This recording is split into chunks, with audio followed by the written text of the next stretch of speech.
আসসালামু আলাইকুম, this is Tariqul Islam on second in front of you. সুপ্রিয় শিক্ষার্থীরা, চমৎকার একটি ক্লাস নিয়ে এসেছি। আশা করছি এই ক্লাসটি আপনি সম্পূর্ণ দেখলে এই ব্যবহারগুলো খুবই চমৎকারভাবে করতে পারবেন। তাহলে চলুন শুরু করা যাক। Let get start.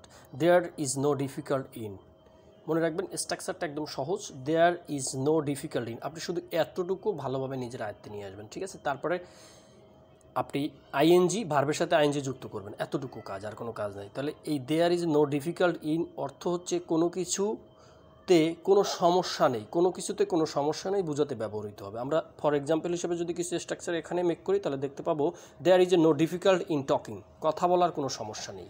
There is no difficult in talking, কথা বলায় কোনো সমস্যা নাই। There is a no difficult in cooking, রান্না করায় কোনো সমস্যা নাই। There is a no difficult in eating, খাওয়ায় কোনো সমস্যা নেই। There is a no difficult in loving, ভালোবাসায় কোনো সমস্যা নাই। There is no difficult in loving of you, তোমার সাথে বা উইথ ইউ, তোমার সাথে সম্পর্ক করায় কোনো সমস্যা নেই। এই there is a no difficult in, এই ব্যবহারটা দিয়ে আপনি শত শত সেন্টেন্স মেক করতে পারবেন আপনার মতন করে। আপনি জাস্ট একটা ভার বসিয়ে, আপনি পছন্দ মতন একটা ভার বসিয়ে এবং তার সাথে কোনো সাবজেক্টও যুক্ত করতে পারেন। এটা করে আপনি চমৎকারভাবে এই সেন্টেন্সগুলো মেক করবেন। এবং আশা করছি আপনি এই ক্লাসটি দেখে ভালোভাবে প্র্যাকটিস করে এবং নিজের মতো করে কিছু নতুন সেন্টেন্স মেক করে আমাকে কমেন্ট করে জানাবেন। সবাই ভালো থাকবেন, সুস্থ থাকবেন। আজকে এখানে শেষ করছি। আসসালামু আলাইকুম।